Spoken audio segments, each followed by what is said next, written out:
Hello friends, मैं बलराम कुशवाहा हमारे YouTube channel Kushwaha educate class में आप सभी का स्वागत करता हूं। आज हम पढ़ने वाले हैं future simple.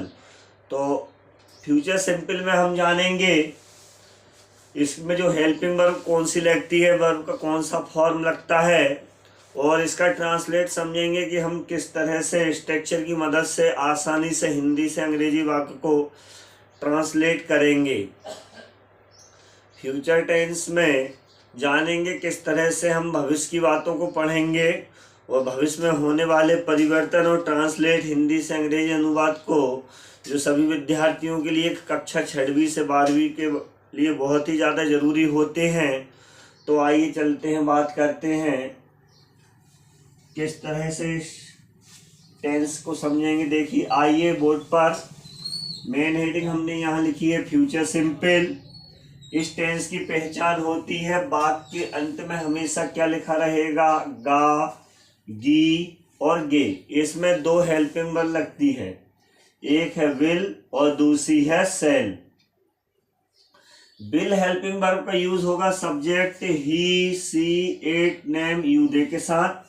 Cell helping verb का यूज होगा सब्जेक्ट आई और बी के साथ। आज हम पढ़ने वाले हैं सकारात्मक, अंग्रेजी में कहेंगे अफर्मेटिव। इसका स्ट्रक्चर बहुत ही छोटा सा है और बहुत ही आसान है। तो इसका जो सब्जेक्ट है वो है, पहला जो स्ट्रक्चर है वो इसका सब्जेक्ट प्लस वर्ब का हेल्पिंग वर्ब, फिर वर्ब का पहला रूप प्लस ऑब्जेक्ट प्लस आरओएस।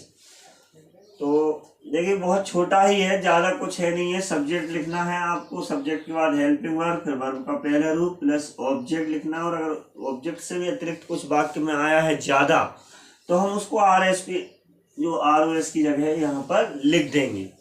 तो आइए जानते हैं, ट्रांसलेट करना सीखते हैं आसान शब्दों में और आसान वाक्यों के साथ।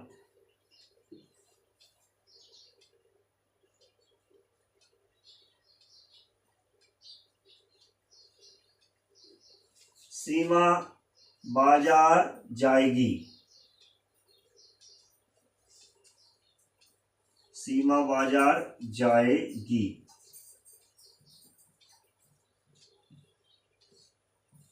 ये वाक्य क्या लिखा है, सीमा बाजार जाएगी। तो हमने आपसे पहले ही कहा है कि वाक्य के अंत में क्या आ जाए, गा, गी, गे। तो वाक्य किस टेंस का है, फ्यूचर सिंपल का है, ये इसकी पहचान है। तो लास्ट में गी आया मतलब वाक्य किस टेंस का है, फ्यूचर सिंपल का, और अफर्मेटिव वाक्य है। तो आइए इसको ट्रांसलेट करते हैं आसानी से और जानते हैं। आप भी बहुत आसानी से ट्रांसलेट कर पाओगे, बस एक बार आप सीख लो। यूट्यूब के माध्यम से निःशुल्क ही है, ये समझ लीजिए। आपको पढ़ना, वैसे भी ट्यूशन जाते हैं बच्चे, कोचिंग जाते हैं तो लगभग 500 से 1000 रुपये फीस देना पड़ता है उनको। तो हमारे यूट्यूब चैनल से आप बहुत आसानी से और निःशुल्क सीख सकते हैं। तो देखिए, सब्जेक्ट लिखेंगे हम, कर्ता यहाँ कौन है, बाजार कौन जाएगा, सीमा। तो यहाँ हम सब्जेक्ट लिखेंगे अनाराम के अनुसार, क्या ट्रांसलेट होगा, SEEMA हो गया नाम, सीमा। अब हेल्पिंग वर्ब, हेल्पिंग वर्ब बोले सहायक क्रिया। नेम के साथ हेल्पिंग वर्ब क्या लगाना है हमको, बिल। यहाँ ऑलरेडी लिख के रखी है हमने, ये सब समय की बचत के कारण पहले लिख लिया था, नहीं समय ज्यादा जाता है। सीमा बिल अब वर्ब का फर्स्ट फॉर्म, वर्ब हो रही जाने की, तो जाने के लिए क्या लिखते हैं, गो। और जब भी जाने की बात हो तो क्या आता है, जाने के बाद में गो के बाद टू। और कहाँ जाने की बात हो रही है, बाजार, तो बाजार के लिए हम क्या लिखेंगे, market. Seema will go to market, Seema बाजार जाएगी। ये आपको समझ आया होगा, बहुत ही आसानी से हमने ट्रांसलेट कर दिया है वाक्य को। दूसरा वाक्य समझिएगा,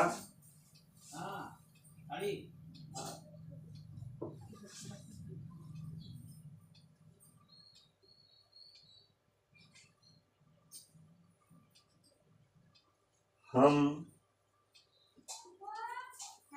कल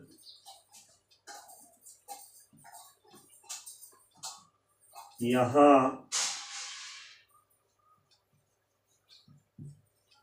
आएंगे। ये वाक्य देखो अब क्या लिखा है, हम कल यहाँ आएंगे। देखो गे आया लास्ट में वाक्य में, हम कल यहाँ आएंगे मतलब वाक्य टेंस का है, गा गी गे आए तो फ्यूचर सिंपल का है। ये बहुत आसानी से आप पहचान पा रहे हैं, इसमें दिक्कत नहीं आ रही है।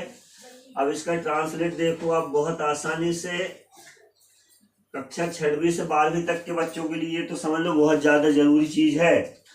यहाँ हम के लिए हम क्या लिखेंगे इंग्लिश में, वी यानी हम, और बी यानी हम, तो हम के साथ जो हेल्पिंग वर्ब है वी के साथ क्या लग रही है, cell.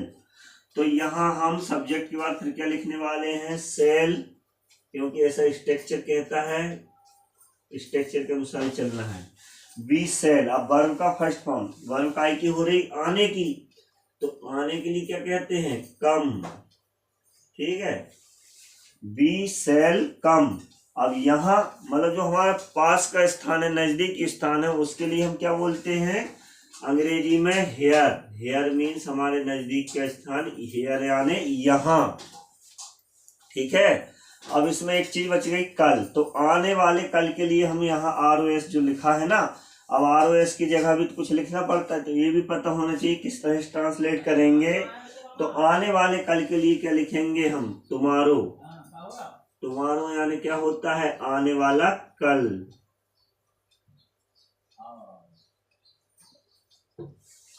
We shall come here tomorrow, हम कल यहाँ आएंगे। ये ट्रांसलेट हो गया बहुत आसानी से।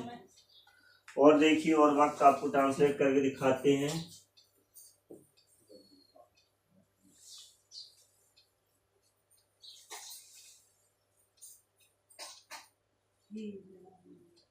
वो है कल सेब खाएगा। वह कल सेब खाएगा, वह खाएगा मतलब वह पुरुष की बात हो रही है यहाँ, वह कल सेब खाएगा आने वाले कल में। तो देखिए इसका ट्रांसलेट बहुत आसानी से करते हैं हम। वह पुरुष के लिए क्या लिखेंगे, ही, और ही के साथ हेल्पिंग वर्ब क्या लग रही है, विल। खाने के लिए क्या आएगा, ईट। ईट आने खाना, वर्ब का first form, he will eat. और सेब आने एप्पल, और उसके आगे एक आर्टिकल्स लग जाएगा एन, और फिर लिख देंगे हम Apple. He will eat an apple tomorrow. Tomorrow आने वाला कल। ये हमने 3 बार ट्रांसलेट कर दिए, बहुत आसानी से ट्रांसलेट हो रहे हैं। आप भी ऐसे कर पाओगे आसानी से। और भी वाक्य मैं आपको बताता हूँ, कठिन कुछ नहीं है, सब सरल है, बस आपको मीनिंग से याद करना है। मीनिंग हमको भी याद नहीं है तो हमको भी कठिन लगेगा। मीनिंग से स्ट्रक्चर है, ये हेल्पिंग वर्ब है भाई, कौन से टेंस में कौन सी हेल्पिंग वर्ब लगती है, ये सब आपको पता रहना चाहिए। और सब धीरे धीरे सीख जाते हैं, ऐसी कोई बात नहीं है। आप कोशिश करो, धीरे धीरे स्ट्रक्चर को याद कर लो बढ़िया, और अपने डेली प्रैक्टिस करते रहो, सीख जाओगे। कम से कम काम ये है कि स्कूल कॉलेज में जो जरूरत है वो तो पूरी हो हमारी।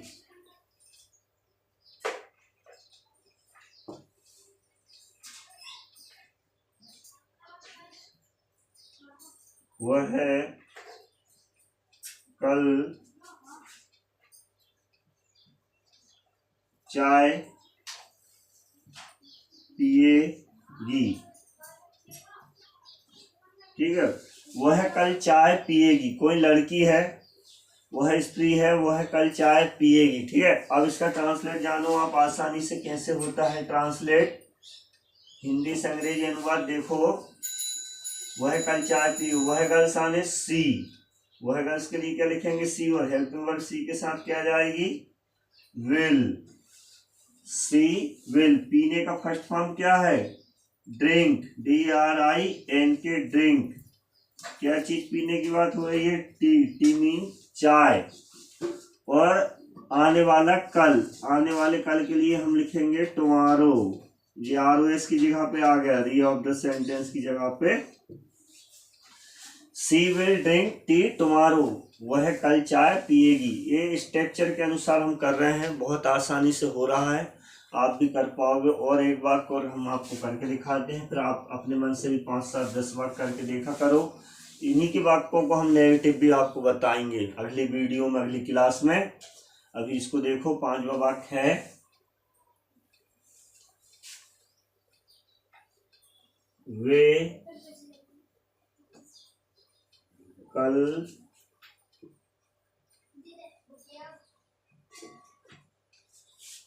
फुटबॉल खेलेंगे।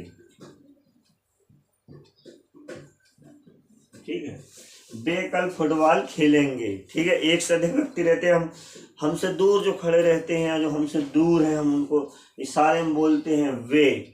तो यहाँ क्या लिखा, वे कल फुटबॉल खेलेंगे। तो वे के लिए अंग्रेजी में क्या लिखते हैं, दे, THEY, दे यानी क्या होता है, वे। और हेल्पिंग वर्ब क्या आ रही है इसके साथ, विल। तो दे विल, अब खेलना क्रिया है, खेलने के लिए क्या बोलते हैं, प्ले, PLAY, प्ले यानी खेलना। They will play football, FOOTBALL, football. They will play football. और आने वाले कल के लिए टुमारो,